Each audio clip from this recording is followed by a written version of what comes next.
How's the stashes? My name is Dr. Jacobus Seidnote. You're watching the Historian Stash.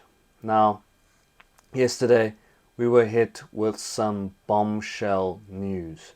But before we get to that, please, if you haven't done so already, subscribe to the channel, like and share with your chommies, and also please don't forget to buy me a coffee. And for this particular story, I think I need a couple of coffees. Now, the bombshell is that there are allegations coming out of the UK from a judicial rights group called CASISA, who have written to Brent Bozil, who's going to be the next ambassador to South Africa, and they have asked that the US impose sanctions on South Africa following pretty hectic allegations that allege that the South African government, more specifically DIRCO, the Department of International Relations and Cooperation, knew about Hamas's plans to attack Israel on October the 7th. In the letter to Bozil, the CASISA representative, Justin Lewis, claimed that South Africa's legal actions against Israel are part of a broader Hamas strategy. Lewis says that they are currently involved in an investigation into alleged corruption within South African banks linked to UK tax havens. Now, he alleges that there's evidence which exists that demonstrates that the South African government was aware of Hamas's planned attacks before their occurrence in October 2023. What the hell? He claimed that elements within DIRCO actively supported Hamas's political strategy by facilitating access to the International Criminal Court and the International Court of Justice, or the ICJ, which Hamas, as a non-signatory, could not access otherwise. So basically using South Africa as a piggyback to get the case to the ICJ. So according to this letter, it was a coordinated plan for Hamas to work in collaboration with DIRCO so that firstly they attack, knowing that Israel will retaliate, and then South Africa will, or the ANC government, will bring the case to the ICJ. I mean, how, if these allegations are true, how shocking will this be for our country?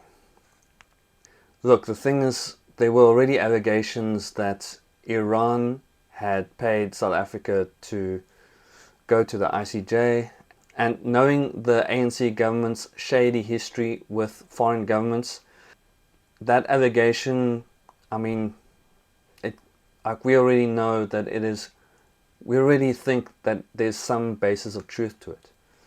But if this is true, this is the whole new low level that the ANC government has stooped to, if this is true.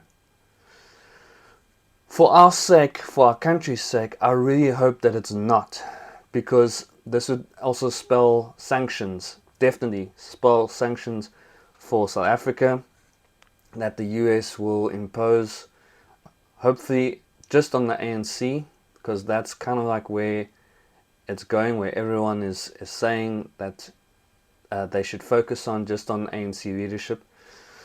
But this seems to show that DIRCO was directly involved and complicit to the plans of Hamas in attacking civilians that resulted in the deaths of over 1,000 Israelis and the abduction of hundreds more.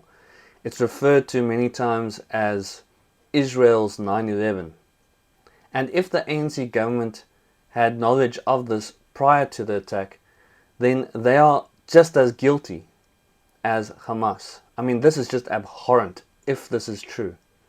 As I say again, I really hope that it's not, for the sake of our people.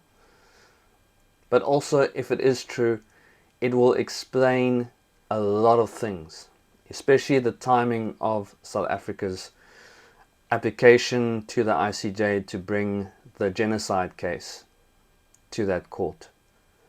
So according to Lewis, he says that as part of a political strategy, preparations were made before the October 7th atrocity against Israel to set mechanisms in place for approaching the ICC an ICJ for protection from Israel's anticipated response. Yes, the application came in December 2023, so that was 2 months after the attack. Now, the application was from the South African government stating that Israel was perpetrating genocide in Gaza. This was 2 months after October the 7th. So, as you can see, the timing reeks. It really stinks.